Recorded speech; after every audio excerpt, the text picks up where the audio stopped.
at kung sino ang responsable sa pagpapasabog. May nakita po kasi ako sa parking kanina eh. Yung tauhan po ni Ma'am Morgana, si Gilbert. Hindi porket nakita ni Annalyn si Gilbert, ay siya na yung nagpasabog. Kung talagang gusto ko kayong pasabugan, edi sana dito na lang sa ospital. Nagunsa ka din sa Apex. I'm visiting someone I know. Biktima na nasubugan ng bomba. Nakita namin si Doc RJ. May kasamang babae. At mukhang may something sila. I'm Doc RJ's legitimate daughter. Si Annalyn yung anak sa labas. Magkapatid, and both are doctors. You must be very proud of your girls, RJ. Sino po ba si Ma'am Claire? She's my ex from Cebu. She was my first girlfriend. I would like to nominate myself as the new CEO of Apex. What? The votes are tie. I'm sorry I'm late. Did I miss something? Miss Castro, pwede ba namin malaman kung sinong iboboto mo? Doc RJ Tanyag. Magkaibigan kami ng mama mo. But I don't believe in you. The final tally is 5-4 in favor of our new CEO, Doc RJ Tanyag. Can I ask you something personal? Sure. Is your dad dating anybody?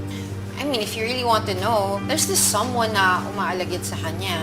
Hindi naman siya maganda eh, maputi lang siya. She doesn't stand a chance. May mas chance ka pa nga eh. I like you. And I like you too, for my dad.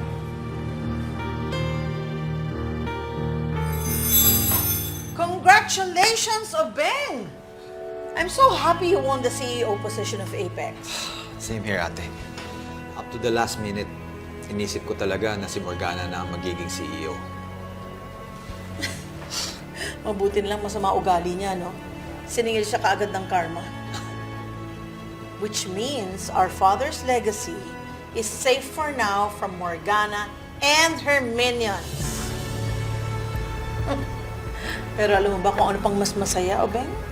Ano yan, ate? I'm sure pahiyang-pahiya si Morgana kanina. Sayang hindi ko na-witness.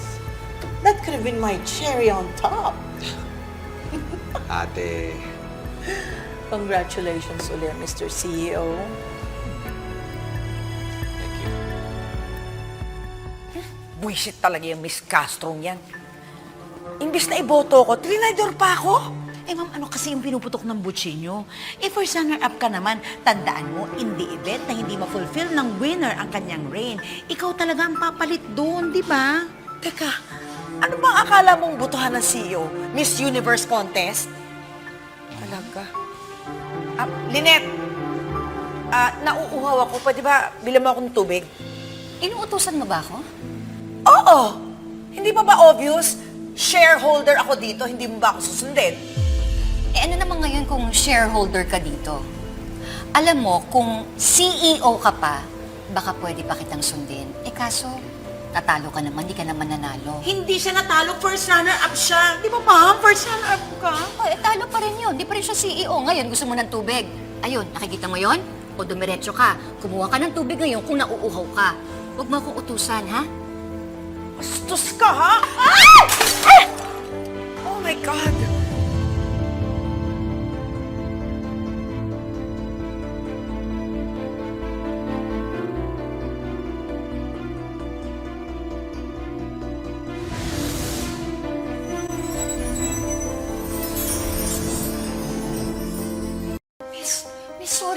Sorry po talaga, hindi ko po talaga sinasadya. Sorry po, nadlumihan ko po Oh, sapatos. my Lynette! Look what you did to that lady's designer shoes! It's so obvious designer shoes yan. Mas mahal pa yan sa buhay mo. Sorry, hindi ko po talaga sinasadya. Lilinisin ko na lang po yung sapatos ninyo. Ay nako, miss, alam nyo, she's a concessionaire here at the canteen. Why don't you report her, no? Para magka-sanction siya at mapalayas niya dito sa ospital na to. Tama. Sorry, hindi ko po talaga sinasadya. Don't worry. There's nothing to worry about this. Hindi kita irereklamo. Salamat. Gusto mo, miss, linisin ko na lang po yung sapatos ninyo. Magaling po ako maglinis. Meron po akong tsinelas sa loob. Papairam ko na lang po muna yung tsinelas ko. Tapos lilinisin ko po yung sapatos nyo. What? You're gonna make her wear chinelas? After coming from her designer shoes? Why? What's wrong with chinelas? I like it. It's okay kasi medyo pagod na rin yung paa ko sa heels eh. So, makakapagpahinga rin ako. I can't believe I'm seeing this. Tinapunan na nga yung paa mo ng ulam and yet you're being friendly to her? It doesn't hurt to be kind to people. You should try it sometime. And besides, nakita ko naman yung nangyari. May tumulak lang naman sa'yo, kaya alam kong hindi mo yun sinasadya. Sorry po talaga. Marami pong salamat. Ay, pasok po tayo sa loob. Lilinisin ko muna yung sapatos niya. Alam niyo po, ma'am, ako na pong bahala dito. Magaling po ako maglinis. Talaga? Yung tsinelas ko po, okay naman po yung komportable ko yun sa paa. Mamang ganda niya. Ang sexy pa. Ano ba pinagsasabi mo dyan? Mahimik ka na nga. Tara na nga. Init ng ulo naman. Ganda. Ma'am, ito na po yung tsinelas. Kasyang-kasya. I like your slippers. Thank you.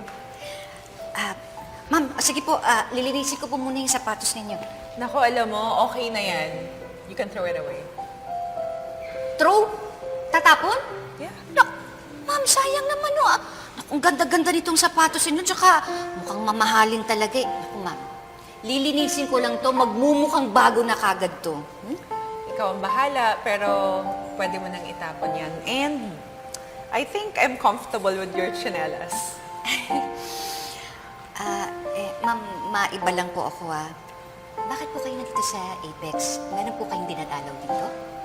Actually, pasyente din ako. I'm just supposed to visit my driver na aksidente kasi. And then, I felt something, so hindi na ako pinaalis ni Dr. Tanyag. Si Doc RJ po yung doktor ninyo? You know him? Ay, naku ma'am. Lahat po ng tao dito sa Apex, kilalang kilala po si Doc RJ. Huwag po kayong mag-alala. Mabait po yun, tsaka magaling na doktor. You're in good hands po.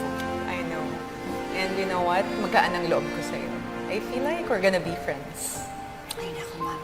Ganyan din po yung nararamdaman ko. Feeling ko magiging close tayo. Ay, sige po ma'am, lilinisin ko po muna to Okay, but Andyan lang kayo. You can throw them away, ha? It's okay.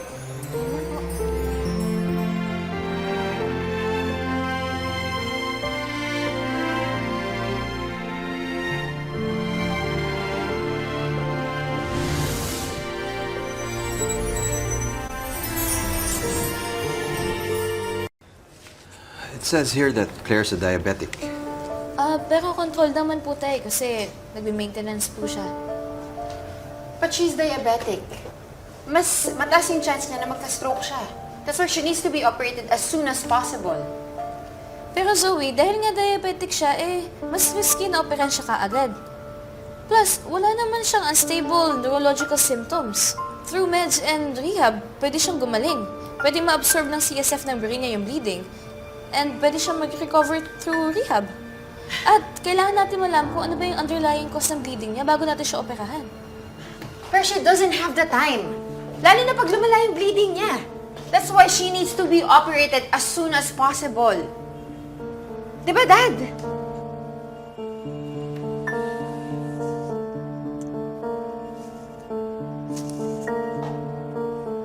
Zoe's right.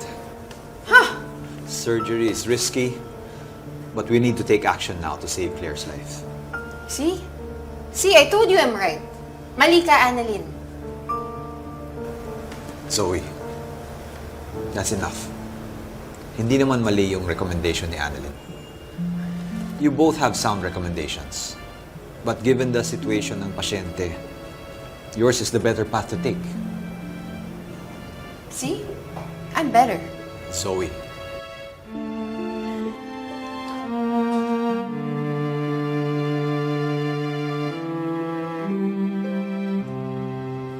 Okay ka lang, anak?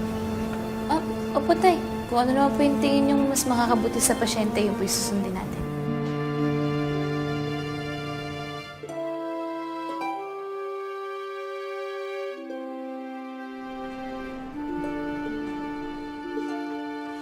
Anak, naku, pasensya ka na ngayon ko lang nabasa yung text mo nililinis ko kasi itong sapatos Okay ka lang ba?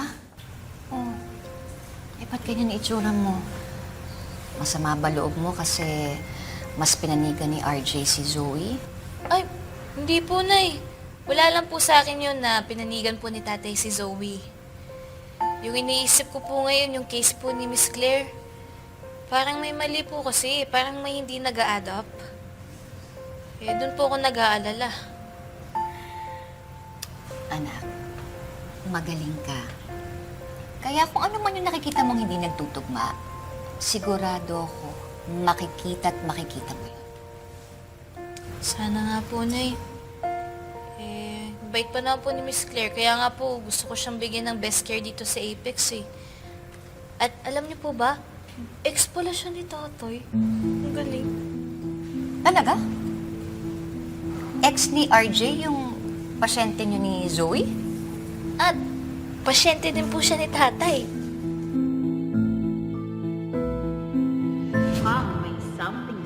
Mga malisyoso kayo! Ay! May spark! Nag-uusap sila in Bisaya, sila lang nagkakaintindihan. Tapos ang dating, parang sila lang yung tao doon. Intimate, may caress, gano'n. Ito po ito po Oo, Doc RJ. ayun, Ito po oh. yung girl. Gumanyan po yung girl. Oo, Tapos Doc tumingin si RJ, Doc RJ. sabi ni Doc RJ, Ganun! Gumanon, sabi.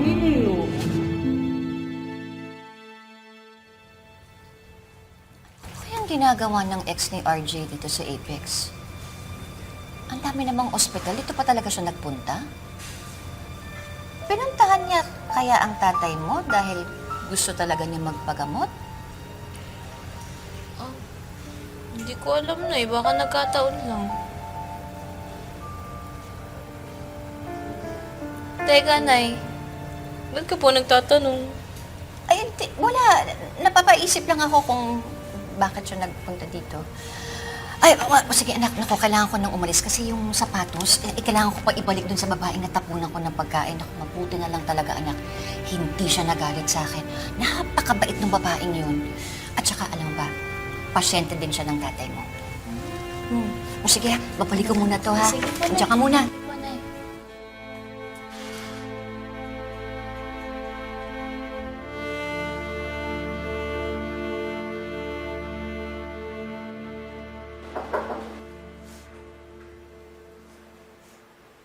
Claire, Doc RJ, do you have a minute? yeah. It's been my driver for 10 years. Parang mas matagal pa nga yun sa naging relasyon natin. I really feel sorry for him.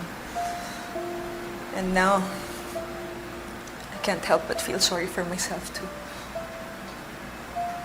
You know what, RJ? Kanina, I was trying to put up a brave face in front of your children because I don't want them to see me crying.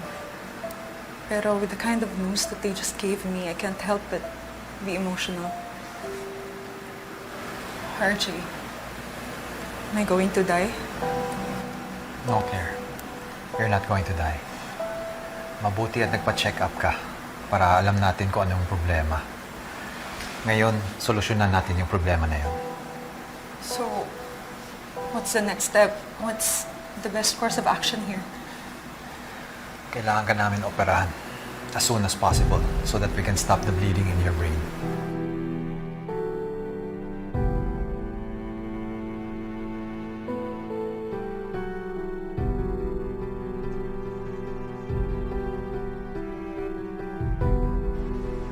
Operahan? Operahan ako? Ibig sabihin ba nun, kakalbuhin ako tapos bibiyakin nila yung ulo ko?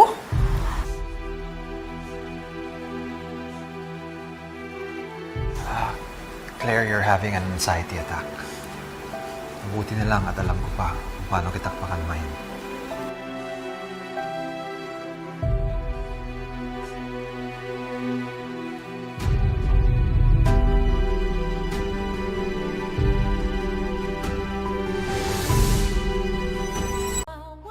Damn that Robert! Kinakalaban niya talaga ako. Kung meron lang akong pwedeng inumin na gamot para makalimutan kong naging asawa ko yon, ginawa ko na. Wala na talaga akong pakialam sa kanya.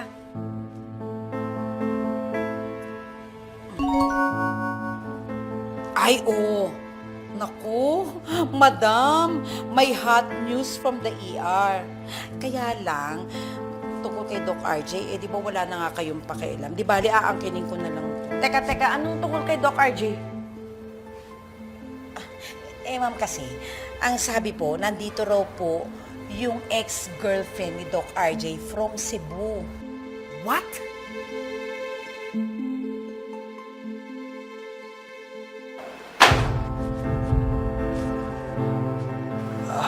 Lynette, Pasensya na. Na-istorbo ko yata kayo. Gusto ko lang ibigay yung sapatos ni ma'am. Lynette? Lynette, the mother of Dr. Santos.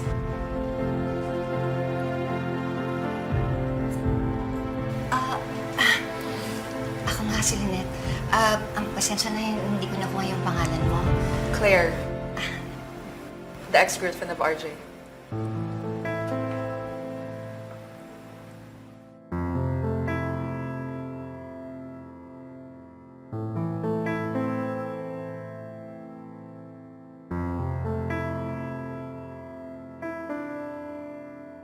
Sinong ex-girlfriend ni RJ na taga Cebu ang sinasabi mo? Yung first girlfriend niya, siya ba? Ma'am, hindi po ako sure. Wala kasi sinasabi dito. Pero kung tama po yung sinasabi niyo, at nag-iisa lang ang naging girlfriend ni Doc RJ sa Cebu, malamang siya na nga po ito. Anong ginagawa niya dito sa Apex? Ma'am, naka-confine daw. Bakit? Ma'am, hindi po sinabi. Alamin mo. Teka, si Doc RJ ba tumingin sa kanya? Ay naku, mama, hindi ho ako chismosa at ayaw na ayaw ko sa lahat yung nakikialam sa buhay ng may buhay. At saka, mama, para sa isang taong nagsasabing wala nang pakialam sa ex-husband, kayo po yung napakaraming katanungan. Gusto mong sumunod kay mama? Bakit? Ma'am, gusto ko po sumunod sa ER para malaman ko yung mga tinatanong nyo nga po. Bye, ma'am!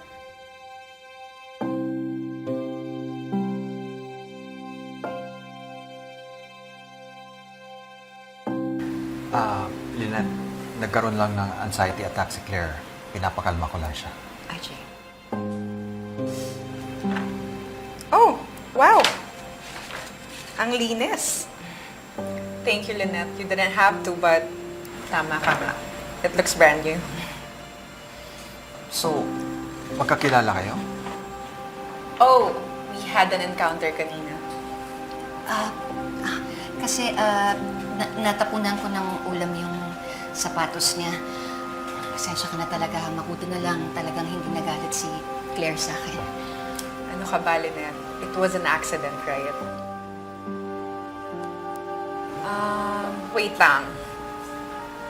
So, if you're the mother of Dr. Santos, it means that naging kayo ni RJ, right? Hindi. Oo.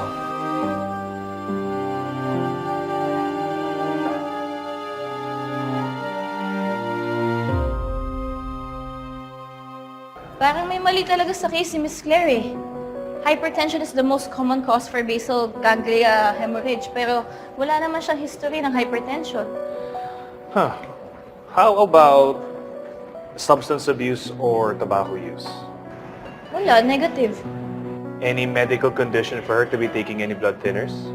Wala din. Eh, hindi naman siya buntis, tsaka wala din naman siyang childbirth-related conditions na pwede mag-cause ng bleeding niya. But still, may bleeding pa rin sa ulo niya. Annalyn, I am not good at puzzles. Pero ikaw, magaling ka.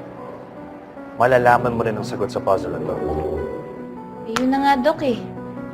Bukas na nakaschedule yung OR ni Miss Claire. And right now, I don't think na yun yung dapat gawin. Oo, masasolve nun yung hypertensive bleeding niya, pero hindi yung root cause.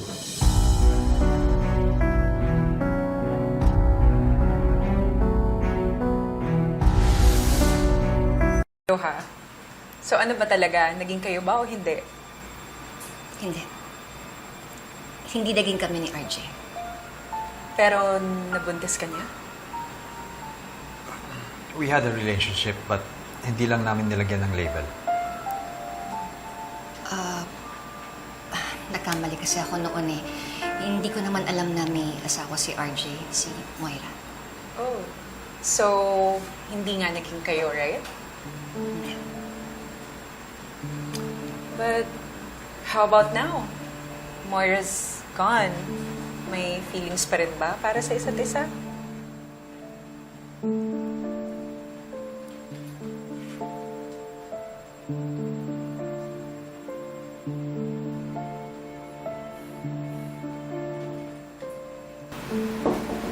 Doc?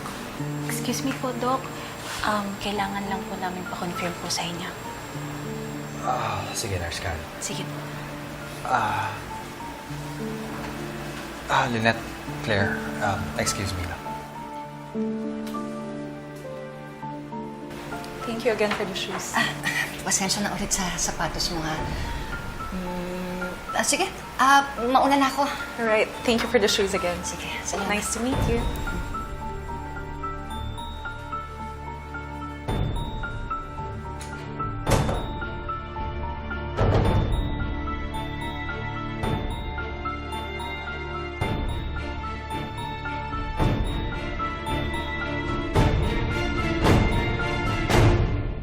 Sa lahat naman ng ospital na pwedeng magpa-check up yung ex ni RJ, bakit dito pa sa Apex?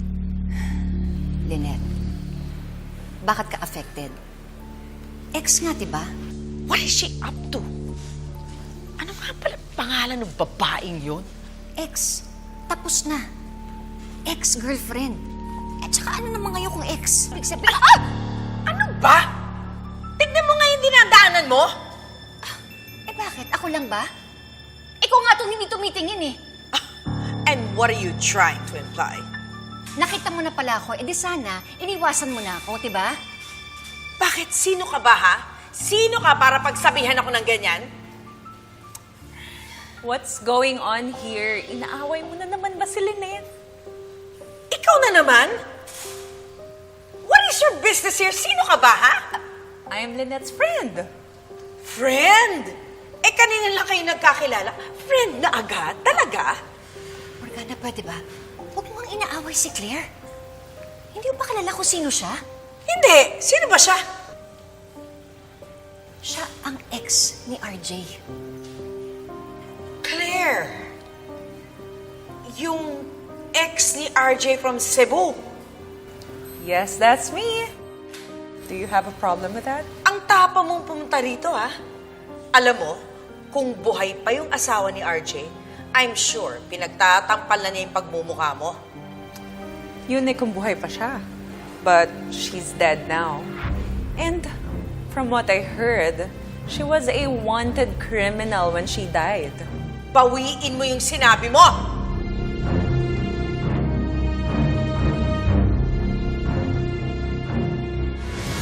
Your dad cannot end up with his ex-girlfriend. So, sinong gusto mong mag-end up with him?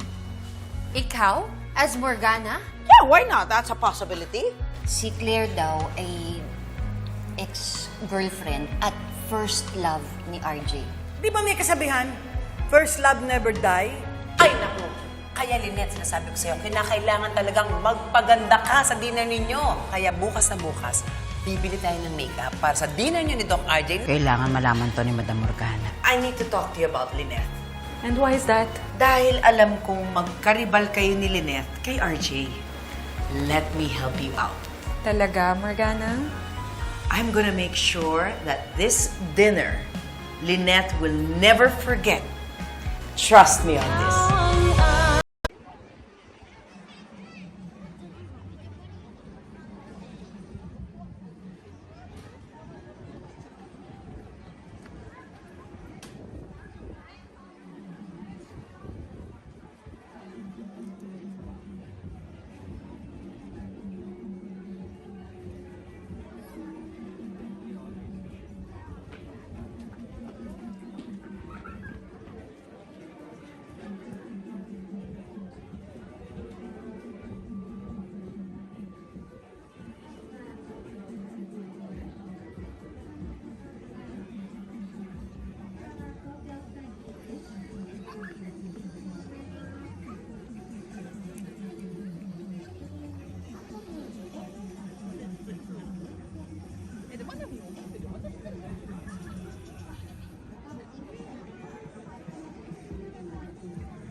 mo.